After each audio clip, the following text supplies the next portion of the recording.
नमस्कार दोस्तों स्वागत है आपका वर्मा लर्निंग पॉइंट चैनल में। और इस चैनल पर आप देख रहे हैं जनरल नॉलेज के अंतर्गत बहुत ही महत्वपूर्ण क्वेश्चन और ये इतिहास से संबंधित महत्वपूर्ण क्वेश्चन लिए गए हैं।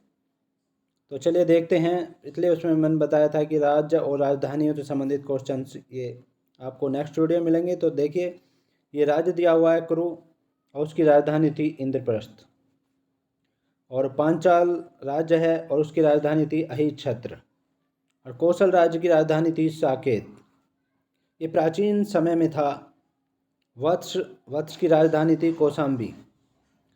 राजा और राज्य, देखिए राजा, कौन सा राजा किस राज्य का शासक था। देखिए प्रद्योत जो था वो अवंती राज्य का शासक था। नेक्स्ट देखिए आगे। और प्रसेनजित जो वो कौशल राज्य का राजा था, और उदयन जो था वो वत्स का था, उदयन वत्स का था, और अजातशत्रु मगध का था, अजातशत्रु मगध का था। आगे देखिए ईरानी आक्रमण। विदेशियों ने हमारे देश पर पहले आक्रमण किए थे, प्राचीन काल में भी आक्रमण किए थे, उसके बीच में भी आक्रमण किए हैं। तो चलिए देखते हैं। सबसे पहले हुआ था ईरानी आक्रमण। पहला ईरानी शासक जिसने भारत के कुछ भाग को अपने अधीन किया था, पहला ईरानी शासक कौन था जिसने भारत के कुछ भाग को अपने अधीन किया था, वो डेरियस प्रथम था। डेरियस प्रथम था जिसने भारत के कुछ भाग को अपने अधीन किया था। नेक्स्ट क्वेश्चन देखिए। यूनानी आक्रमण हुआ था। फिर यूनानी आक्रमण देखिए, सिकंदर के हमले के समय उत्तर भारत पर किसका राज्य था। सिकंदर ने जिस समय हमला किया, आक्रमण किया हमारे देश पर, भारत पर, उस समय किस वंश का शासक था उत्तर भारत में। नंद वंश का शासक था उस समय, शासन था उत्तर भारत में उस समय। तो राजा जो सिकंदर महान के समकालीन था वो घनानंद था। घनानंद सिकंदर महान के समकालीन था। नेक्स्ट क्वेश्चन देखिए। सिकंदर महान ने कब भारत छोड़ा। सिकंदर महान ने भारत जो छोड़ा था 325 ईसा पूर्व में छोड़ा था। 325 ईसा पूर्व में सिकंदर ने भारत छोड़ा था। नेक्स्ट क्वेश्चन देखिए। भारत में सिकंदर की सफलता निम्न कारणों से थी। भारत में सिकंदर की जो सफलता थी वो निम्न कारणों से थी। क्या कारण थे। उस समय भारत में कोई केंद्रीय सत्ता नहीं थी। पहला कारण तो यह था, उस समय कोई भारत में केंद्रीय सत्ता नहीं थी। और उसकी दूसरा कारण था, उसकी फ़ौज बेहतर थी, बहुत अच्छी पोजीशन में थी, और उसे देशद्रोही शासकों से सहायता मिली। यहाँ के देशद्रोही जो शासक थे उनसे भी सहायता मिली। तीसरा कारण ये था। और चौथा कारण था, वह एक अच्छा प्रशासक था, वह एक अच्छा प्रशासक था। नेक्स्ट क्वेश्चन देखिए। सिकंदर भारत में बढ़ते हुए किस नदी तक पहुँचा था। सिकंदर जो भारत में बढ़ते हुए किस नदी तक पहुँचा था, वो व्यास नदी तक पहुँचा था। सिकंदर व्यास नदी तक पहुंचा था बढ़ते हुए। नेक्स्ट क्वेश्चन देखिए। मैसिडोनिया के सिकंदर महान ने भारत पर किस वर्ष आक्रमण किया था। मैसिडोनिया के सिकंदर महान ने भारत पर किस वर्ष आक्रमण किया था, तो 326 ईसा पूर्व में आक्रमण किया था। सिकंदर महान ने भारत पर किस वर्ष आक्रमण, 326 ईसा पूर्व में आक्रमण किया था। नेक्स्ट क्वेश्चन देखिए। 323 ईसा पूर्व में सिकंदर महान की मृत्यु कहाँ हुई थी। 323 ईसा पूर्व में सिकंदर की मृत्यु हो गई थी, और कहाँ पर हुई थी, बेबीलोन में हुई थी, बेबीलोन में हुई थी। सिकंदर को अलेक्जेंडर भी कहा जाता था दोस्तों। सिकंदर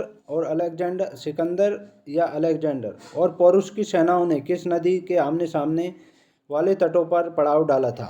किस नदी के तट पर पड़ाव डाला था, वो थी झेलम नदी के तट पर पड़ाव डाला था सिकंदर और पोरुष की सेनाओं ने। नेक्स्ट क्वेश्चन देखिए। सिकंदर महान का शिक्षक गुरु कौन था।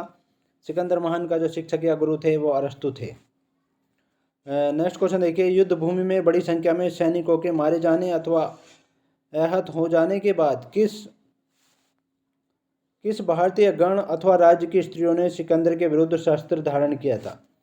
किस भारतीय गण या राज्य की स्त्रियों ने सिकंदर के विरुद्ध शस्त्र धारण किया था, वो था मत्सग या अक्षद्रक गणराज्य की राजधानी थी ये मत्सग।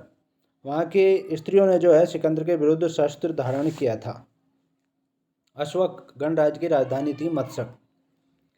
नेक्स्ट क्वेश्चन देखिए। उस वीर भारतीय राजा का नाम बताइए जिसे सिकंदर ने झेलम के तट पर पराजित किया था। तो उस वीर भारतीय राजा का नाम था जिसे सिकंदर ने झेलम नदी के तट पर पराजित किया था, वो था पौरुष था। वो उसका नाम पुरु या पौरुष था। नेक्स्ट क्वेश्चन देखिए, सिकंदर के साथ भारत आए थे। सिकंदर के साथ कौन भारत आए थे? एक तो नियार्कस आया था, नियार्कस, आने सिक्रेटिस, ओने सिक्रेटिस और अरिस्टोब्यूलस, अरिस्टोब्यूलस, ये तीनों आए थे, सिकंदर के साथ भारत आए थे। नेक्स्ट देखिए आगे बौद्ध धर्म की शुरुआत होती है। बौद्ध धर्म से संबंधित क्वेश्चन देखिए, बुद्ध का जीवन वृत्त देखिए। भगवान गौतम बुद्ध का जन्म कहाँ हुआ था? क्वेश्चन नंबर 1, भगवान गौतम बुद्ध का जन्म कहाँ हुआ था? तो भगवान गौतम बुद्ध का जो जन्म हुआ था वो लुम्बिनी में हुआ था, लुम्बिनी में हुआ था। नेक्स्ट क्वेश्चन देखिए, गौतम बुद्ध का जन्म हुआ, गौतम बुद्ध का जन्म कहाँ पे हुआ था? 563 ईसा पूर्व में हुआ था, 563 ईसा पूर्व में गौतम बुद्ध का जन्म हुआ था। नेक्स्ट क्वेश्चन देखिए, बुद्ध के जीवन की किस घटना को महाभिनिष्क्रमण के रूप में जाना जाता है? बुद्ध के किस जीवन की किस घटना को महाभिनिष्क्रमण के रूप में जाना जाता है? वो है उनका गृह त्याग। जब उन्होंने गृह त्याग किया था 29 वर्ष की आयु में, तो उसे महाभिनिष्क्रमण के रूप में जाना जाता है। नेक्स्ट देखिए, बुद्ध का क्या अर्थ होता है? बुद्ध का अर्थ होता है प्रज्ञावान, प्रज्ञावान होता है बुद्ध का अर्थ। नेक्स्ट क्वेश्चन देखिए, किसे एशिया के ज्योतिपुंज के तौर पर जाना जाता है? किसे एशिया के ज्योतिपुंज के तौर पर जाना जाता है?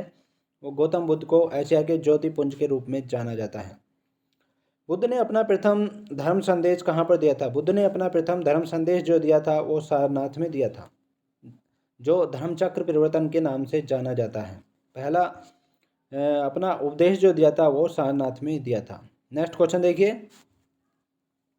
बुद्ध ने किस स्थान पर महापरिनिर्वाण प्राण त्याग प्राप्त किया था? महापरिनिर्वाण प्राप्त किया था उनके, एक तो प्राण त्यागने को महापरिनिर्वाण कहा जाता है।